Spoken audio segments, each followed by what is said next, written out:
అంత కమ్మగా వండలేదని, ఏ పని చేసినా కమ్మవారే ధీటుగా ఈ ప్రపంచంలో బతకగలుగుతారని అన్నిటికీ వరాలిస్తూ వస్తున్నాడంట బ్రహ్మ. అన్నిట్లో కూడా కమ్మవారికే వస్తున్నాయి వరాలు. అది చీర కట్టినా, పంచ కట్టినా, కోంటరేసినా, మాట మాట్లాడినా, పాట పాడినా అన్ని వరాలు కమ్మవారికే ఇస్తానంట బ్రహ్మ. మిగతా కులాలన్నీ పోయి, ఏమయ్యా నీకు మతి ఉందా లేదా బ్రహ్మ, ఇక మళ్ళీ అన్ని ఆడికే ఇస్తే సమాజంలో మా గతి ఏంటి, నువ్వేదో ఒకటి తగ్గిపోతే మాత్రం మాకు కుదరదని చెప్పారండి.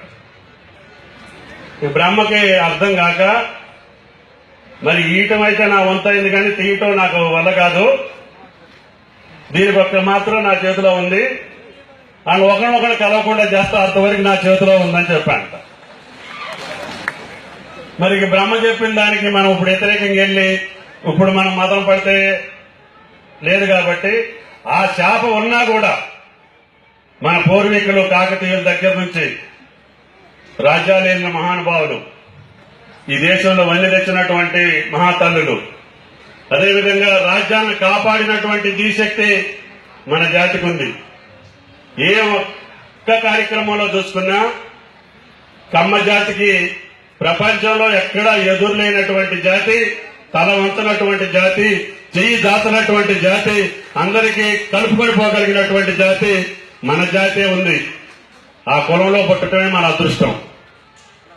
ఆ కులం యొక్క కీర్తి ప్రతిష్టల్ని, సంస్కృతిని, సంప్రదాయాన్ని ప్రాణం పోయినా మచ్చ లేకుండా బతకటమే మన యొక్క జయం తప్ప, మనకి భగవంతునిచ్చిన శాపం పోవాలని చెప్పి కోరుకోవటం తప్పు.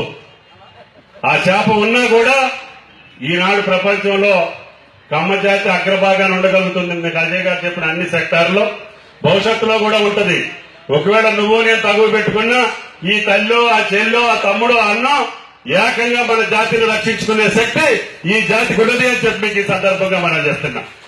మన స్వార్థం కోసమో, మన స్వలాభం కోసమో, మన పదవుల కోసమో, మన సంపాదన కోసమో మనం ఈ జాతిని చేర్చాలనో, ఈ జాతిని కించపరచాలనో, ఈ జాతిని అవమానపరచాలనో, ఈ జాతిని బాధ పెట్టాలనో చూస్తే అది మన జాతి క్షమించదు.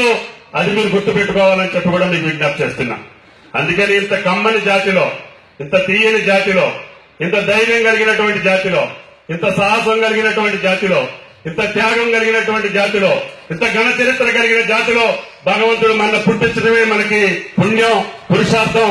అంతకంటే మన జన్మకు ఇంకోటి అవసరం లేదు అని చెప్పి మీకు ఈ సందర్భంగా మనం చేస్తూ, ఇందాక అజయ్ గారు చెప్పినట్లుగా ఆంధ్రదేశంలో గాని తెలంగాణలో గాని ఎక్కువ కమ్మవారు ఉన్నటువంటి శాతం కలిగినటువంటి ఖమ్మం జిల్లాలో ఈ జాతికి కీర్తి ప్రతిష్ట తేవటమే మీ మనిషిగా మా ముందున్నటువంటి బాధ్యత.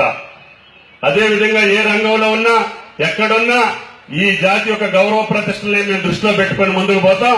దానికి ఏ డోకా ఉండదని చెప్పి కూడా మీకు విజ్ఞప్తి చేస్తూ, మీ కీర్తి ప్రతిష్టలు పెంచడానికి భగవంతుడు మీరు మమ్మల్ని ఆశీర్వదించాలని చెప్పి ప్రార్థిస్తూ సెలవు తీసుకుంటున్నా. జై తెలంగాణ.